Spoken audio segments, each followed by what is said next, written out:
Today's interview is with Jimmy Bass, Director of Athletics, Athletic Director. He came back to us in 2010. He was here in the 80s. Maybe he'll tell us a little bit when I ask him this next question. Jimmy, thanks so much for agreeing to do this. My pleasure. I really enjoy this and want to try to help in any way we can. Great. So just give us a little background of your career in athletics. Where you started, how you started, and how you got here today. I did my undergraduate work at NC State, have a master's degree in sports management from Ohio University, and have worked on a Division I campus since 1980. So I've been doing it for a really long time, and I love working on a college campus. If somebody asked me today what we do, I simply say we provide opportunities for young people, certainly providing opportunities for student athletes to pursue their academic and competitive goals at one of America's truly great undergraduate institutions, UNCW, and then more importantly, trying to make that undergraduate education important for all the 14,000 students here at UNCW, to give them something that makes them feel good, something they can cheer for, to create some school spirit. So we really obviously work hard not only with students, but certainly with faculty and staff also. That's a big part of our mission here also. Excellent, yes. So just an offset on that. So many people think that it's just, you see a job description and you just apply for it. So what you're saying, you've put in many years in this business to get to this point. Yeah, and my path has been through mainly external affairs and fundraising and marketing. I was the director of alumni relations at NC State for over 5 years, but that's still working in external. We were the friend-raising organization at NC State, but a big part of what I do is reaching out to individuals and families and parents and corporations and companies, trying to create additional resources that we can use to improve the educational experience for all of our student athletes here at UNCW. Excellent. So you've kind of gotten into this, but how do you describe your duties, your responsibilities? Again, we have a coaching staff here. We have 80 people, 80 professionals that work in the athletic department here. There are 38 coaches and assistant coaches, and we've got 42 support staff administrators. We have a senior staff of 4 folks that manage our external affairs, our internal affairs, which is business and finance. We have a deputy AD who's also our senior woman administrator within our program. Adrian Sweeney is just absolutely excellent. She and I share sport administration duties. I have 4 sports, and that's not typical in Division I. Most of the time, you've got other senior associates that run the sports, the sport administration have sport administration responsibilities. And right now, I do men's basketball and baseball and the 2 golf programs, but that's just to try to lessen the burden on Adrian. We don't want to give her 19 sports, and she can't do all the things that she needs to do in her role as deputy AD.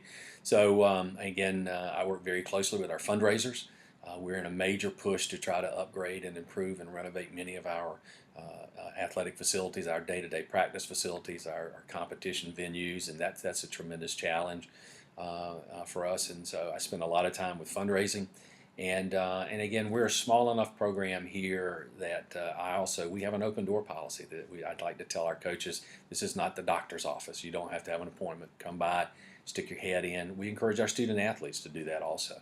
So we have an open door policy, which I think is very important. Philosophically, I love to manage by walking around, and I try to spend a lot of time walking around during the week when I have the opportunity, talking to coaches and assistant coaches and our student athletes, and certainly the faculty and staff that are in the facilities around our athletic facilities. Excellent. So what's you've really described, this question is, what do you spend most of your time doing? But I think you've just described that. A lot of walking around to see what's going on and have a pulse on what your program is. What's the most positive thing you do in your position? I think it's obviously watching our student athletes mature over a 4 or 5 year period, and it's interesting to see what they do in their first year as freshmen, and making that transition from home and high school to here, where they've got a lot of individual responsibility and to grow. They've got a tremendous responsibility to their teams and their teammates in terms of what they've got to do competitively. So it's working with those kids and watching them, and then finally seeing them graduate after 4 or 5 years. We have two commencement exercises in December and in May, and we had 55 kids who got their degrees in a month ago in May, or 2 months ago, obviously. In May, and it's really fun to see them and see their families and see how proud they are. But I think for me, it's watching those kids because they're here to get a degree. We want to win championships. We want to go to NCAA play in the postseason. But we're also here for those kids to get a degree and mature and leave UNCW as productive adults. So, all of the rest of your staff that I've interviewed, it's the same theme. It's the student first. No doubt. I mean, I tell our staff monthly, we're here to serve student athletes. We're here because of the students at UNCW. It's not the other way around, and that's why we work very closely with. I left out a really important group. That's our student government, and they represent the 14,000 students here at UNCW.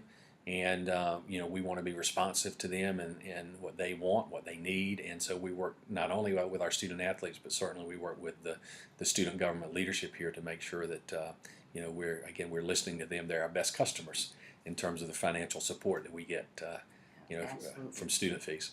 So this is an offshoot a little bit. So there's a perception for some people that the student athlete is a privileged kind of person. They get lots of perks. Give me your side of that, your point on that. Well, I think we make tremendous demands on our student athletes. Again, socially, academically, and athletically, our student athletes have to meet higher standards than a regular student. If we have a business major from Charlotte that's here, our student athletes have more well-defined standards for academic progress that they have to make each semester and each year. They're under greater scrutiny. Not only from the institution, but certainly conference-wise and what we do with the Colonial Athletic Association, the CAA, and certainly the NCAA. We have a thing called the APR, the academic progress rate, that we have to pay attention to, and we have to make sure our kids are progressing toward a degree. And we don't give our kids anything here that other students don't have access to. With the autonomy movement over the past 2 years, one of the big things is cost of attendance. Well, the cost of attendance funding has been available to every student at UNCW for more than a decade. They just have to go to the financial aid office and ask for it. And so, I think that's part of growing up and learning to be responsible is being challenged every day. We challenge our kids to be the very, very best they can be. And again, that's not only in the classroom and certainly in the arenas and on the fields, but in the community. We ask a lot of our kids from a community service standpoint. So, and again, we don't give them anything that's not available to every student here at UNCW. Good point. Good point.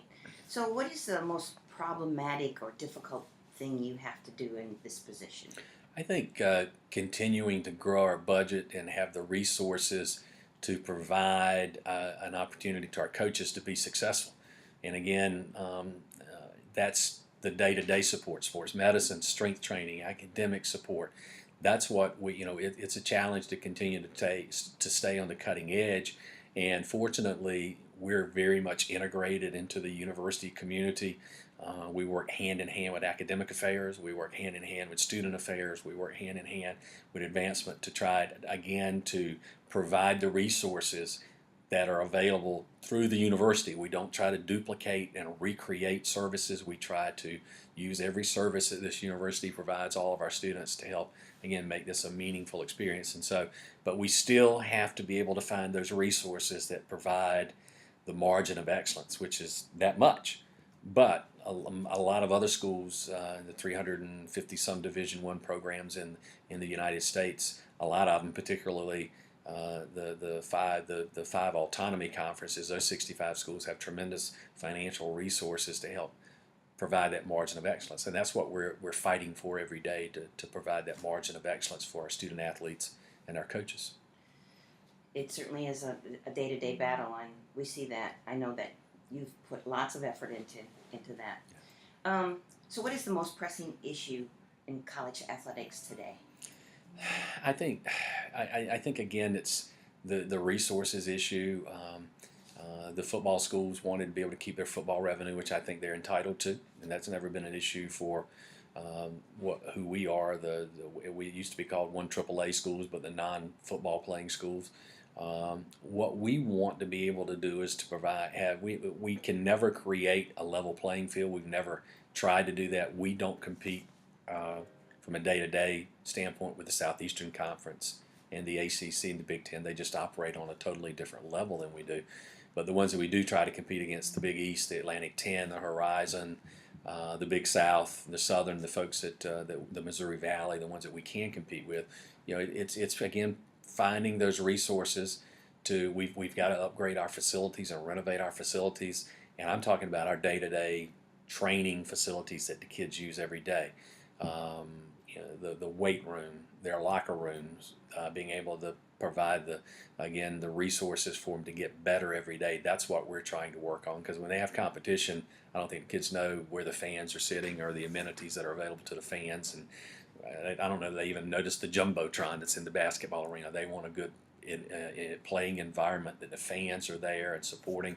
And so, but for us, we have to look at the big picture. We have to not only provide those facilities for day-to-day practice and for the training that they do every day to try to get better to the competition venues, but then we're concerned also about the fan experience when they come on campus, and how they get on campus, where they park, how they get a ticket, how their ticket's torn, has somebody smiling when they take their ticket at the door, the concessions, the restroom facilities, and then having a safe environment when they're here. So there's a lot that goes into what we do, and college athletics is a business too. Yes, it is, and I think people need to realize that a little more. And you mentioned facilities, and I think here, athletics really has to work with academics, work with recreation to get any access to facilities. Well, and I think again that's part of the experience here. We don't want to operate on an island. We don't want to operate in a silo. We want to be a part of the university, and we want every student to feel welcome to come into our facilities. Obviously, there's certain times of the day that our facilities are closed down, and they're only for varsity practice, and again we have to be able to maintain those facilities and limit the play that's on that. But we work hand in hand with campus recreation and intramurals. That's obviously under student affairs, and there are different directors, but we have good lines of communication. That we know when their fields are being used, and we try to coordinate scheduling around major things that they do during the year when we have significant events, so that we're not overusing parking resources. And fortunately, a lot of stuff that goes on with recreation and club sports goes on the weekends and during the days on Saturdays and Sundays. So there's an easy way to coordinate that. But again, every student's important to us. Yes, great. Jimmy, again, thank you so much for your time. Appreciate your comments. There might be some questions back at you from the class. Love to hear back. Great, thanks. Excellent.